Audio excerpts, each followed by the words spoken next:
Hello students, आइए आज investment से रिलेटेड कुछ बेसिक कंसेप्ट्स डिस्कस करते हैं।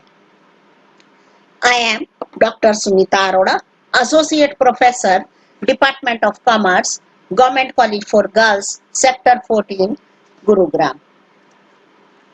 आज का लेक्चर दो बुक्स के कंटेंट्स पर बेस्ड है।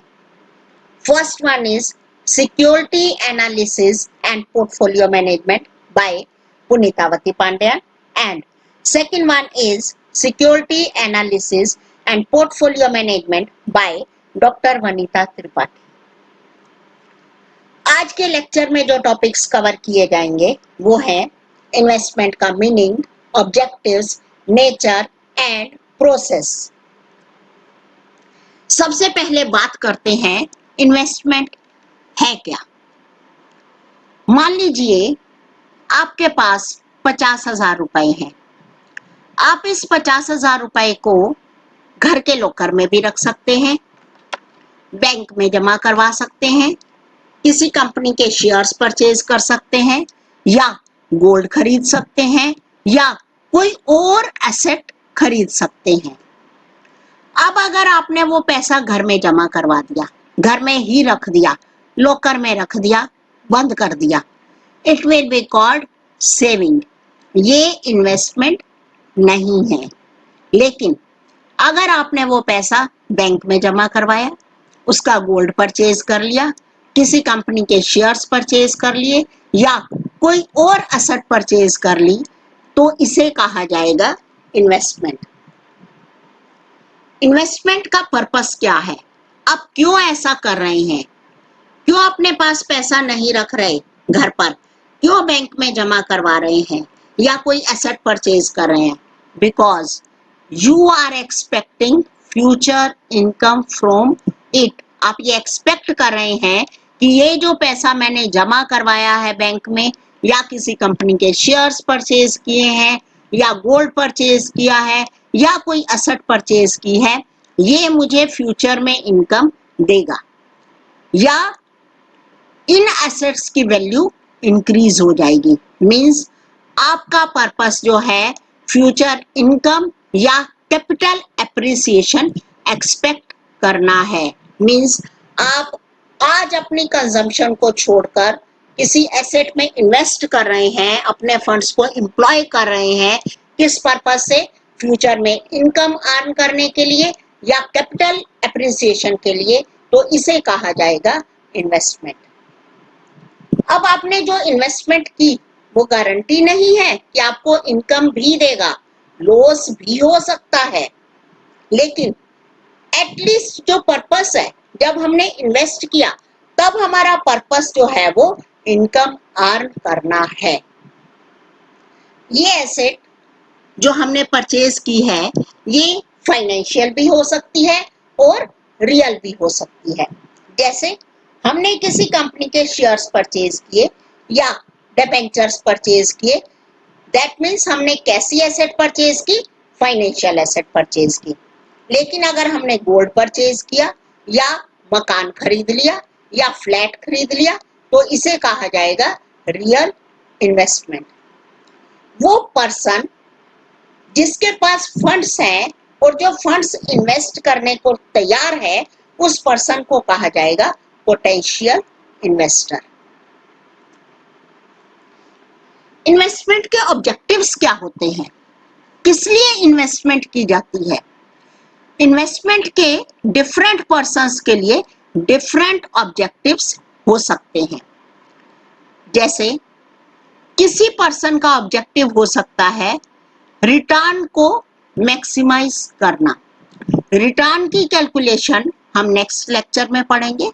अभी के लिए हम समझ लेते हैं रिटर्न क्या है। जो हमने पैसा इन्वेस्ट किया उससे जो हमें इनकम हुई है, किसी भी फॉर्म में इनकम हुई है, उसे रिटर्न कहा जाएगा। मान लो मैंने 50,000 की कोई एसेट खरीदी, उस पर मुझे इनकम हुई 5,000 रुपए, और इस 50,000 की एसेट की वैल्यू हो गई 60,000 रुपए। तो मेरा रिटर्न कितना हुआ? 5,000 तो मेरी इनकम हुई, 10,000 प्राइस बढ़ गया उसका, तो टोटल मुझे कितनी रिटर्न मिली?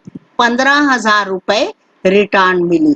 तो एक पर्पस ये हो सकता है कि मैं अपनी रिटर्न को मैक्सिमाइज करना चाहती हूँ। मैं ऐसी एसेट में इन्वेस्ट करूंगी जिसमें मुझे मैक्सिमम रिटर्न मिले। देन कुछ पर्सन्स का, कुछ इन्वेस्टर्स का ऑब्जेक्टिव रिस्क को मिनिमाइज करना भी हो सकता है।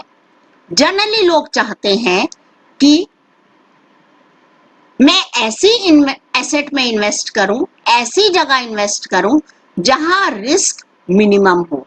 डिफरेंट टाइप का रिस्क हो सकता है, पॉलिटिकल रिस्क हो सकता है, इकोनॉमिक रिस्क हो सकता है, या रिटर्न की वेरिएबिलिटी रिस्क हो सकता है। ये सब भी हम नेक्स्ट लेक्चर में पढ़ेंगे। लेकिन जनरली ऑब्जेक्टिव क्या होता है? इस रिस्क को मिनिमाइज करना। देन लिक्विडिटी मेंटेन करना। अब कुछ लोग सोचते हैं कि ठीक है, मैं इन्वेस्ट तो कर देता हूं, लेकिन ऐसी एसेट में इन्वेस्ट करूंगा कि मुझे जब पैसे की जरूरत होगी तब वो पैसा मुझे वापस मिल जाए।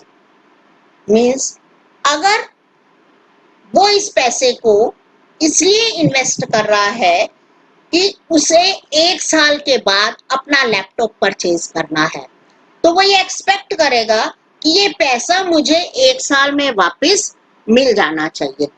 लिक्विडिटी का ये मीनिंग नहीं है कि सारा दिन पैसा हाथ में रखना।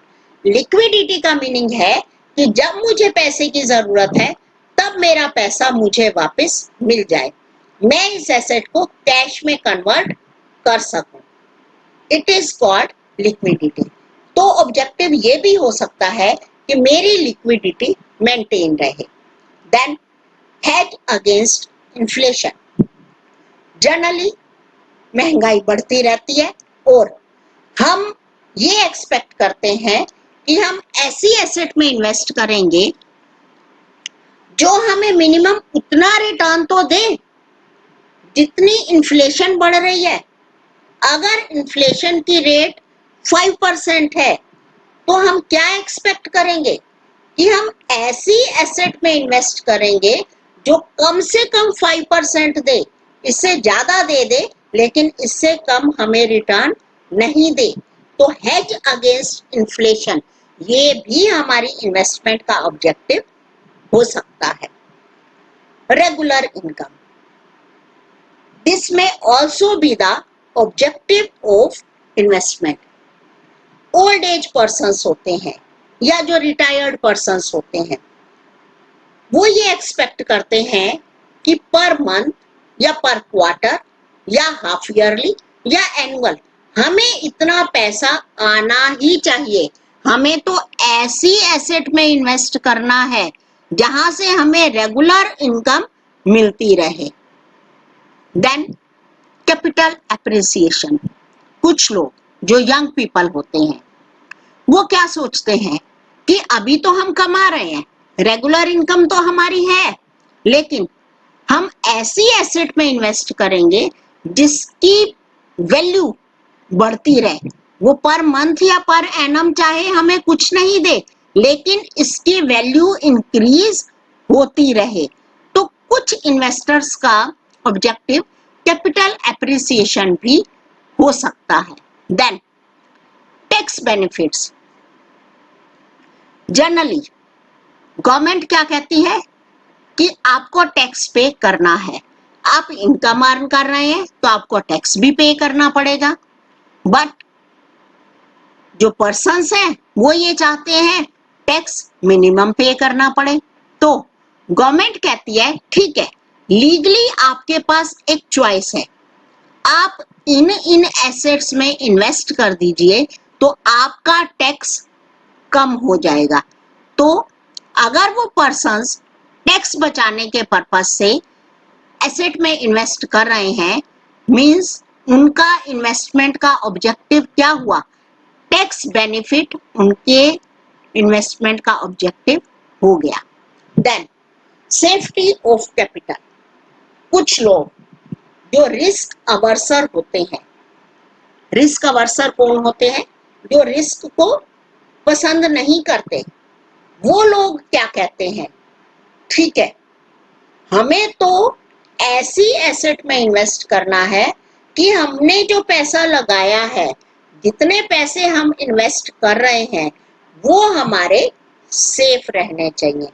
तो सेफ्टी ऑफ कैपिटल कुछ इन्वेस्टर्स का ऑब्जेक्टिव हो सकता है। मेनली ये 8 ऑब्जेक्टिव्स ही हैं, जिनमें से पर्सन सिलेक्ट करके डिफरेंट ऑब्जेक्टिव अपनी इन्वेस्टमेंट करते हैं। अब हम बात करें nature of investment. Nature of investment depend करता है आप डायरेक्ट इन्वेस्टिंग कर रहे हैं या इनडायरेक्ट इन्वेस्टिंग कर रहे हैं, या एक्टिव इन्वेस्टिंग कर रहे हैं या पैसिव इन्वेस्टिंग कर रहे हैं। डायरेक्ट इन्वेस्टिंग क्या है? मेरा पैसा है, मैं खुद इन्वेस्ट कर रही हूँ, खुद डिफरेंट एसेट्स को वैल्यूएट करती हूँ, देखती हूँ मुझे इस एसेट में इन्वेस्ट करना है नहीं करना, इस एसेट में इन्वेस्ट करने से मेरा ऑब्जेक्टिव जो है इन्वेस्टमेंट का वो सेटिस्फाई हो रहा है या नहीं हो रहा। Means all the decision related to investment are taken by me. मेरा पैसा है, डिसीजन भी मैं ले रही हूँ। It is called direct investing.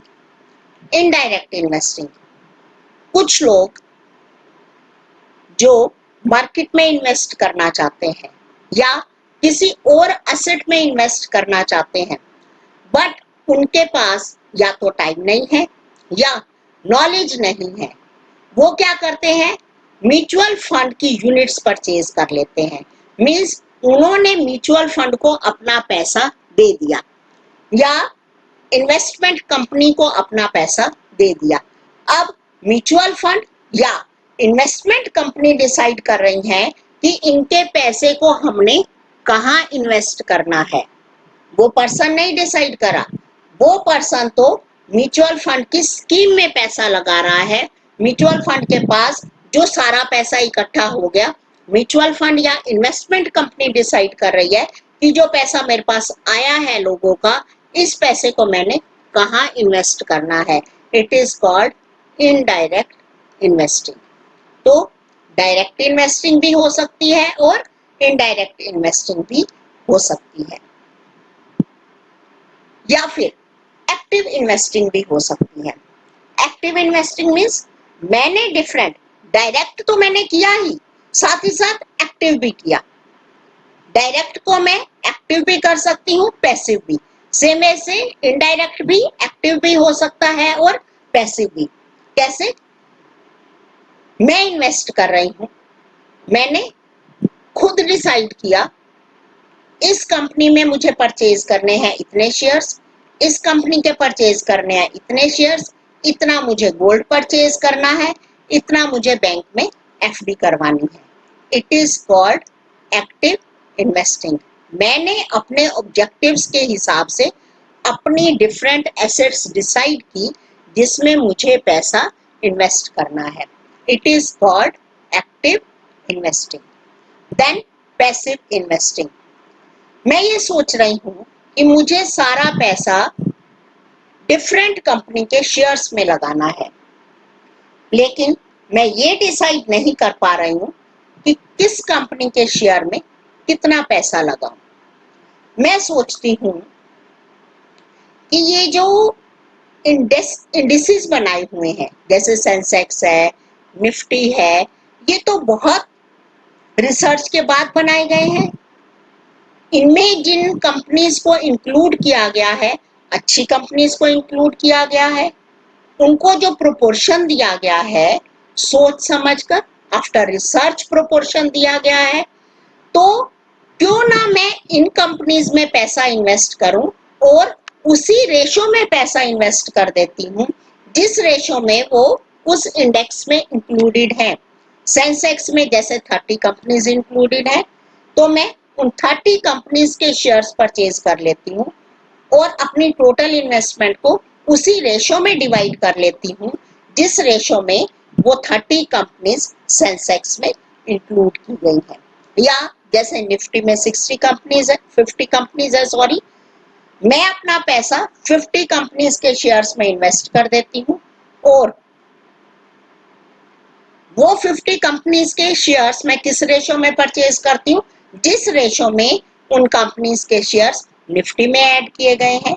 तो ऐसी इन्वेस्टमेंट को पैसिव इन्वेस्टिंग कहा जाएगा। मतलब मैं डिफरेंट कंपनीज के शेयर्स का वैल्यूएशन नहीं कर रही हूँ, मैं तो क्या कर रही हूँ, वैल्यूएशन किसने किया है, स्टॉक एक्सचेंज ने। मैंने तो उनकी कंपनीज ले ली जो उन्होंने अपने इंडेक्स में इंक्लूड की है, उन्हीं की रेशो ले ली, उसी के बेसिस पर उन कंपनीज के शेयर्स में मैंने इन्वेस्ट कर दिया।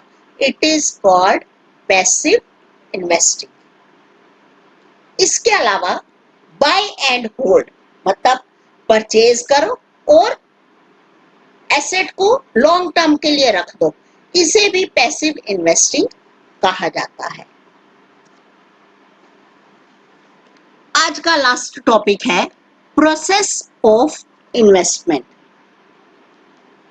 प्रोसेस ऑफ इन्वेस्टमेंट क्या है, क्या क्या स्टेप्स हैं, जब हम इन्वेस्ट करते हैं तो किन किन स्टेप्स को हम फॉलो करते हैं। सबसे पहले जब हम इन्वेस्ट करना चाहते हैं तो सबसे पहले हमें इन्वेस्टमेंट पॉलिसी बनानी होती है। इन्वेस्टमेंट पॉलिसी डिपेंड करती है हमारे इन्वेस्टेबल फंड्स पर, हमारे ऑब्जेक्टिव्स पर और हमारी नॉलेज पर। मींस हमारे पास कितना पैसा है, उसके हिसाब से ही हम सिलेक्ट करेंगे कि हम कौन कौन सी एसेट में इन्वेस्ट कर सकते हैं। जो हमारे इन्वेस्टेबल फंड्स हैं, जितने फंड्स हम इन्वेस्ट करना चाहते हैं, उसी के हिसाब से हम इन्वेस्ट करेंगे, उसी के हिसाब से हम डिसाइड करेंगे कि किस एसेट में हमें कितना पैसा इन्वेस्ट करना है। देन ऑब्जेक्टिव्स, हमारा ऑब्जेक्टिव क्या है, डिफरेंट ऑब्जेक्टिव्स हमने पढ़े। हम रेगुलर इनकम चाहते हैं, हम रिटर्न को मैक्सिमाइज करना चाहते हैं, हम लिक्विडिटी मेंटेन करना चाहते हैं, या फिर इन्फ्लेशन के अगेंस्ट हेज चाहते हैं, या सेफ्टी चाहते हैं अपने फंड्स की। तो हमारी इन्वेस्टमेंट का ऑब्जेक्टिव क्या है, उसके बेसिस पर भी हमारी इन्वेस्टमेंट पॉलिसी सेटअप की जाएगी। Then knowledge about investment alternatives. अब मुझे नॉलेज ही नहीं है स्टॉक मार्केट की, या डिफरेंट जो ETFs होते हैं, एक्सचेंज ट्रेडेड फंड्स जो होते हैं, या जो ई एसेट में परचेज कर सकती हूँ, या डिफरेंट कमोडिटीज में इन्वेस्ट कर सकती हूँ, डेरिवेटिव्स में इन्वेस्ट कर सकती हूँ, मुझे इस चीज की नॉलेज ही नहीं है, तो मेरी इन्वेस्टमेंट पॉलिसी डिफरेंट होगी। और अगर मुझे इन चीजों की नॉलेज है तो मेरी इन्वेस्टमेंट पॉलिसी डिफरेंट होगी। तो सबसे पहला स्टेप जो इन्वेस्टमेंट प्रोसेस का होता है वो investable funds, objectives of investment and knowledge about investment alternatives पर इन्वेस्टमेंट पॉलिसी बनाई जाती है। अब इन्वेस्टमेंट पॉलिसी बन गई जी, हमने ऐसे ऐसे काम करना है। अब क्या किया जाएगा, डिफरेंट एसेट्स को एनालाइज किया जाएगा। जो वेरियस एसेट्स, मतलब मान लो स्टॉक की हम बात करते हैं, मैंने सोचा कि मुझे 10 कंपनीज के शेयर्स परचेज करने हैं। अब ये 10 कंपनीज जो हैं इनको मैं एनालाइज करूंगी। दो तरह से एनालिसिस हो सकता है, बॉटम टू टॉप या top to bottom. Bottom to top means bottom से स्टार्ट करूंगी। मैंने सोचा मैंने किस में इन्वेस्ट करना है, मैं तो TCS के शेयर्स में इन्वेस्ट करना चाह रही हूँ। बॉटम टू टॉप में क्या होगा, मैं पहले TCS को एनालाइज करूंगी, उसकी फाइनेंशियल रेशियोज देखूंगी, उसकी मैनेजमेंट कैसी है ये देखूंगी, देन उसमें जो वर्क एनवायरनमेंट है वो देखूंगी, उसके जो प्रोडक्ट है उसकी डिमांड है या नहीं है। तो डिफरेंट फैक्टर्स मैं कंपनी के एनालाइज करूंगी। अब टीसीएस को मैंने एनालाइज कर दिया। अब टीसीएस किस इंडस्ट्री में फॉल करती है, किस इंडस्ट्री में है ये टीसीएस, मैं उस इंडस्ट्री को एनालाइज करूंगी। फिर पूरी इकोनॉमी को एनालाइज करूंगी, क्या इस टाइम इकोनॉमी मुझे फेवर कर रही है कि मैं शेयर्स में इन्वेस्ट करूं। तो अगर मैंने इस तरह से अप्रोच चलाई, पहले कंपनी को एनालाइज किया, देन इंडस्ट्री को एनालाइज किया, देन इकोनॉमी को एनालाइज किया, मींस मैंने नीचे से शुरू किया, शॉर्ट यूनिट से शुरू किया, स्मॉल यूनिट से शुरू किया और लार्ज यूनिट तक गई। It is called bottom to top approach. दूसरी अप्रोच होती है टॉप टू बॉटम, मींस सबसे पहले मैं इकोनॉमिक एनवायरनमेंट को एनालाइज करूंगी, क्या इस टाइम एनवायरनमेंट जो है वो ऐसा है कि मैं स्टॉक में इन्वेस्ट कर सकती हूँ, मैं शेयर्स में इन्वेस्ट कर सकती हूँ, या एनवायरनमेंट मुझे अलाउ नहीं कर रहा शेयर्स में इन्वेस्ट करना। तो सबसे पहले मैंने इकोनॉमी को एनालाइज किया, देन इकोनॉमी को एनालाइज करने के बाद मैंने कोई इंडस्ट्री सिलेक्ट की कि मैं तो इस इंडस्ट्री में इन्वेस्ट करूंगी। अब उस इंडस्ट्री का मैंने एनालिसिस किया, फिर उस इंडस्ट्री में से मुझे ठीक लगी, ये इंडस्ट्री मेरे लिए ठीक है इन्वेस्ट करने के लिए, जो मेरे ऑब्जेक्टिव्स हैं उनको फेवर कर रही है, उसमें से मैंने एक या एक से ज्यादा कंपनीज को सिलेक्ट किया और उन कंपनीज को मैंने एनालाइज किया कि क्या मुझे इन कंपनीज के शेयर्स परचेज करने चाहिए या नहीं करने चाहिए। तो मैंने वेरियस एसेट्स को किसी भी तरह से टॉप टू बॉटम या बॉटम टू टॉप किसी भी अप्रोच से वेरियस एसेट्स को एनालाइज कर सकती हूँ। अब वैल्यूएशन करूंगी कि इस एसेट का मेरे हिसाब से आज की डेट में क्या वैल्यू है, फ्यूचर में इस एसेट की क्या वैल्यू होने के चांसेस हैं। मैंने एसेट को वैल्यूएशन किया, मुझे लगा कि ठीक है ये एसेट ऐसी है जो मेरे हिसाब से इसकी वैल्यू 20,000 है और मार्केट में ये मुझे मिल रही है 17,000 की, तो मैं इस एसेट को परचेज कर लूंगी। कोई और एसेट जिसकी वैल्यू मैं एक्सपेक्ट कर रही हूँ 20,000, मार्केट में मुझे मिल रही है 22,000 की, ऐसी एसेट को मैं परचेज नहीं करूंगी। मींस वैल्यूएशन किस पर्पस से किया जाता है, for the purpose of purchase and for the purpose of sale. और इसके लिए दो तरह की वैल्यू देखी जाती है, प्रेजेंट वैल्यू क्या है और फ्यूचर में इसकी वैल्यू क्या होने के चांसेस हैं। तो मैंने अपनी डिफरेंट एसेट्स जिनमें मैं इन्वेस्ट करना चाहती हूँ उन एसेट्स का वैल्यूएशन किया।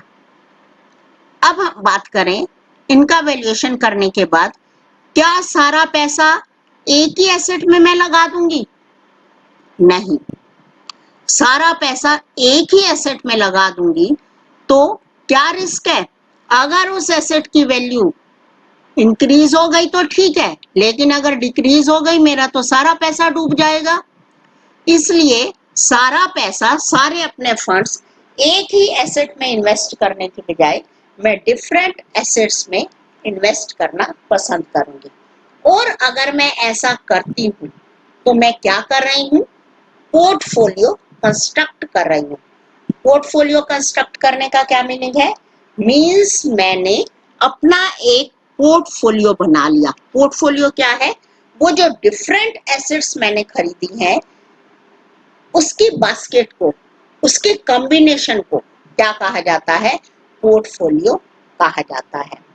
तो मैंने डिफरेंट एसेट्स परचेज कर ली और उन डिफरेंट एसेट्स को मैंने एक पोर्टफोलियो में कन्वर्ट कर दिया, मींस मैंने अपना पोर्टफोलियो कंस्ट्रक्ट कर लिया।